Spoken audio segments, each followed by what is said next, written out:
오늘은 창세기 37장 1절에서 17절까지 말씀입니다. 우리가 이제 오늘은 이 야곱의 족보에 관련된 내용을 보게 됩니다. 우리가 어제 보았던 에서의 족보를 보면서 그런 말씀 드렸죠.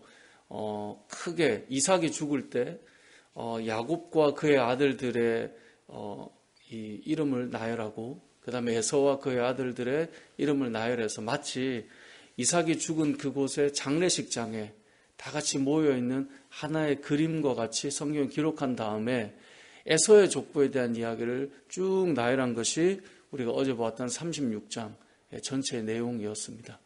그리고 나서 이제 예수 그리스도로 이어지는 바로 그 믿음의 계보가 어떤 가정인가를 보여주겠다라고 하면서 이제 야곱의 족보를 이어갑니다. 그래서 오늘 본문 37장 2절에 보면 야곱의 족보는 이러하니라라고 되어 있죠.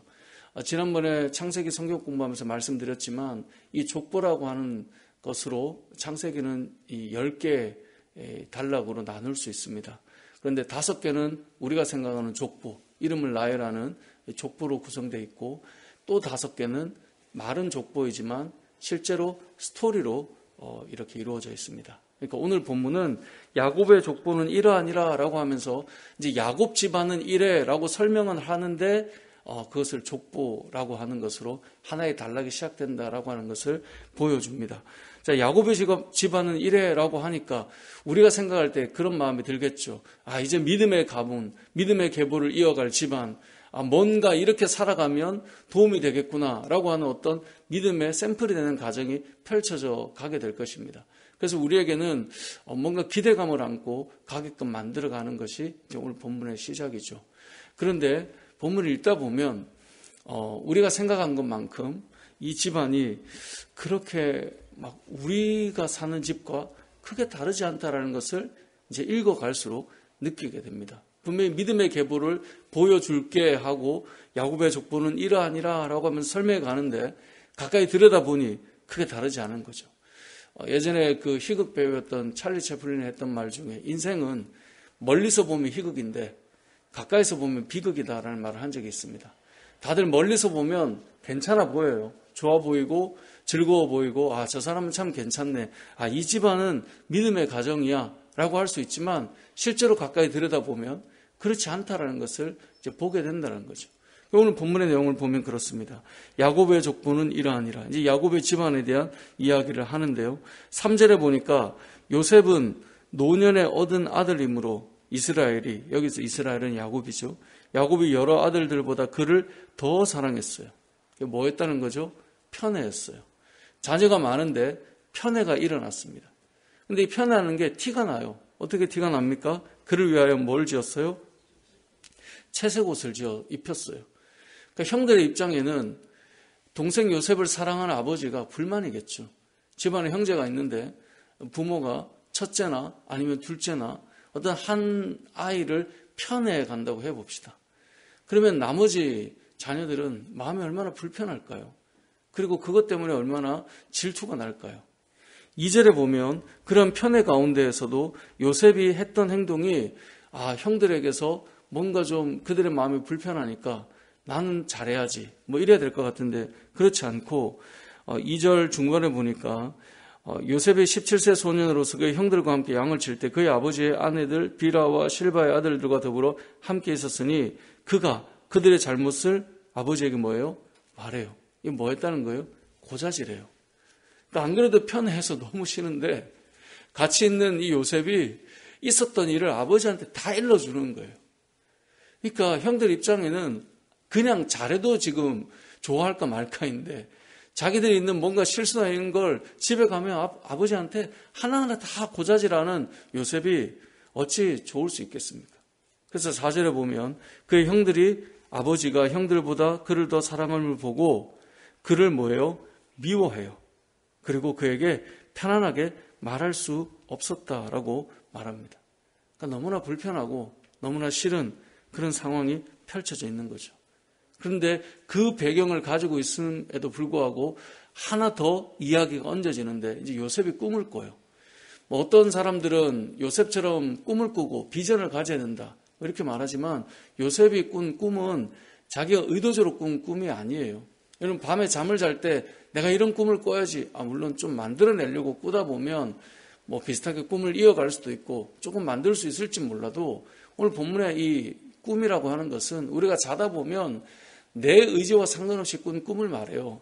그러니까 요셉이 꾼 꿈을 가지고 어떤 요셉이 가진 큰 비전을 가진 사람처럼 포장하는 것은 성경으로 볼 때는 좀 바람직하지는 않습니다. 하나님께서 보여주신 그냥 꿈인 거예요. 근데 그 꿈이 어떤 상황이냐? 요셉을 상징하는 자기의 이 곡식단에 다른 곡식단이 다 절을 하는 거예요.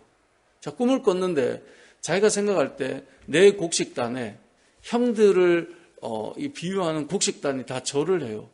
안 그래도 형들이 자기를 다 미워해요. 이걸 말할 수 있을까요? 근데 요셉은 그것을 형들에게 다 말을 해요. 그래서 8절 하반절에 보면 그의 꿈과 그의 말로 말미암아, 그러니까 꿈도 문제지만 그가 했던 말로 말미암아 그를 더 미워하는 거예요.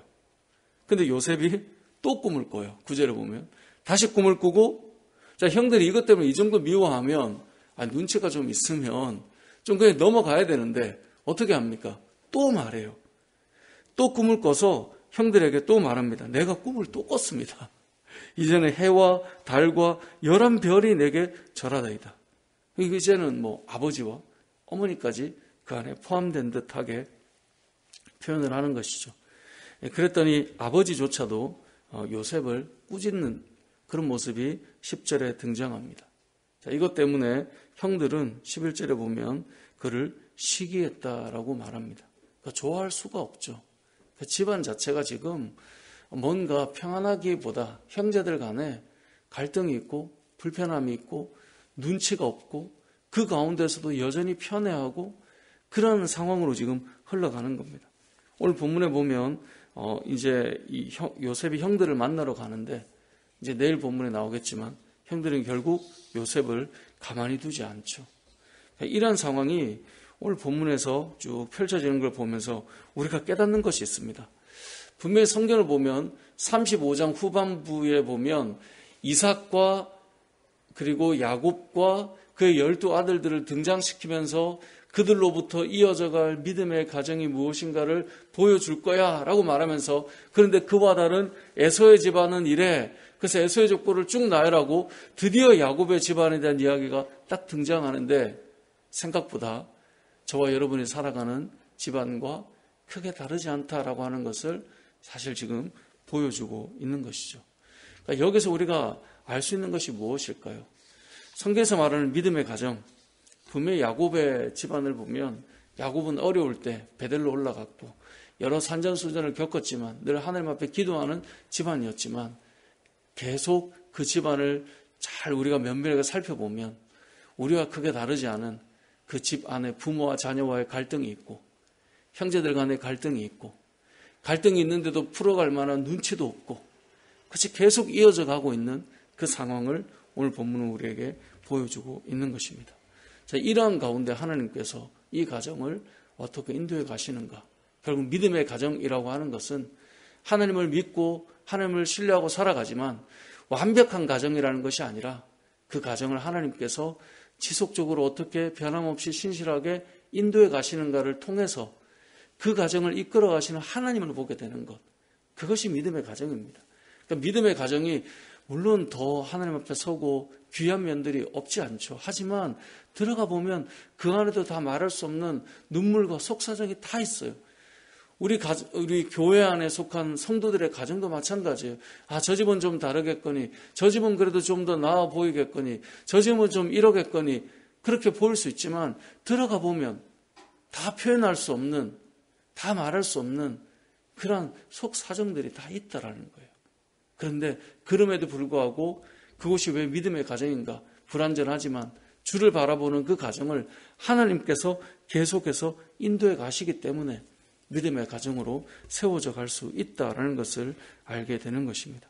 오늘 본문의 내용에서는 구체적으로 우리가 볼 수 있는 몇 가지들이 있겠지만 크게 한 그림으로 보자면 믿음의 가정, 야곱의 족보는 이러하니라 라고 해서 펼쳐놓은 이야기가 저와 여러분이 살아가는 우리 집안과 크게 다르지 않은 그 갈등과 고민과 어려움을 풀어가고 있는 것을 보면서 저와 여러분의 삶이 또 모든 사람들의 삶의 가정이 크게 다르지 않지만 변함없이 하나님을 붙들고 하나님을 신뢰하고 믿음으로 나아가는 것이 필요하다라는 사실을 기억하시고 저와 여러분의 삶이 완전하지 않아 보이지만 완전하신 하나님께서 우리의 가정을 인도해 가신다면 그것으로 아름다운 믿음의 계보는 이어져 간다는 사실을 기억하시고 하나님을 신뢰하고 끝까지 믿음으로 우리의 가정들을 잘 세워가는 저와 여러분의 삶이 되시길 주님의 이름으로 축복합니다.